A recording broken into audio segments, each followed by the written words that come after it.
সাভারে পরিবেশ দূষণ করে অবৈধভাবে টায়ার পুড়িয়ে তৈরি হচ্ছে ফার্নেস অয়েল। এর কারণে হুমকিতে পড়েছে ভাকুরতা ইউনিয়নের জীববৈচিত্র্য।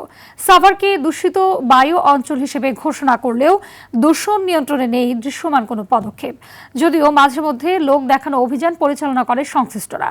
সাভার থেকে জিয়াউর রহমান জিয়ার তথ্যচিত্রে বিস্তারিত জানাচ্ছেন লিওন আজাদ।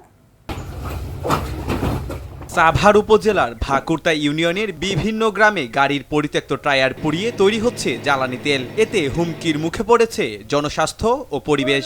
নানা রোগে আক্রান্ত হয়ে পড়েছেন এ অঞ্চলের বাসিন্দারা। পানি, মাটি সহ পরিবেশের সব উপাদান যেমন দূষিত হচ্ছে, তেমনি মারাত্মক হুমকিতে পড়েছে জীববৈচিত্র্য। ইউনিয়ন জুড়ে অন্তত 12টি অবৈধ কারখানায় টায়ার পুড়িয়ে ফার্নেস অয়েল তৈরি করা হচ্ছে। পরিবেশ অধিদপ্তর ও স্থানীয় প্রশাসনকে বৃদ্ধাঙ্গুলি দেখিয়ে এসব কারখানা বছরের পর বছর চললেও বন্ধে নেই কার্যকর পদক্ষেপ। 10 থেকে 12টার মতো টায়ার ফ্যাক্টরি আছে যেগুলি গাড়ির চাকা পোড়ায়। এই চাকা পোড়ানোর কারণে, কালো ধোঁয়ার কারণে আমাদের পরিবেশের সমস্যা হয়। ফসলে কালি ফলে ফসল বিকে না, আবার সময়তে জইলেও যায় ফসল। ম্যাজিস্ট্রেটকে আবার জরিমানা করছে, তো কিন্তু আবার ওই যে টায়ার এই আপনি তেলের মেশিন দিয়ে চালাইতেছে, টায়ার এর ভিতরে দিয়ে তেল বানানো হয়। দ্রুত সময়ে সংশ্লিষ্টদের এইসব কারখানা বন্ধের তাগিদ দিলেন এই পরিবেশ বিশেষজ্ঞ।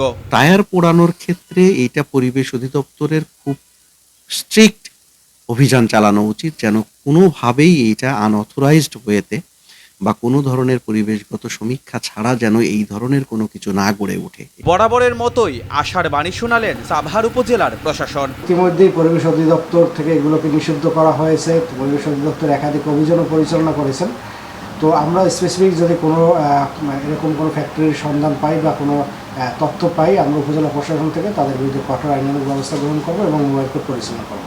শুধু আশ্বাস আর লোক দেখানো অভিযান নয়, সাভারের পরিবেশ, কৃষি ও জনস্বাস্থ্য রক্ষায় এসব অবৈধ কারখানা মালিক ও জমির মালিক সহ সংশ্লিষ্টদের আইনের আওতায় আনার দাবি নাগরিক সমাজের প্রতিনিধিদের।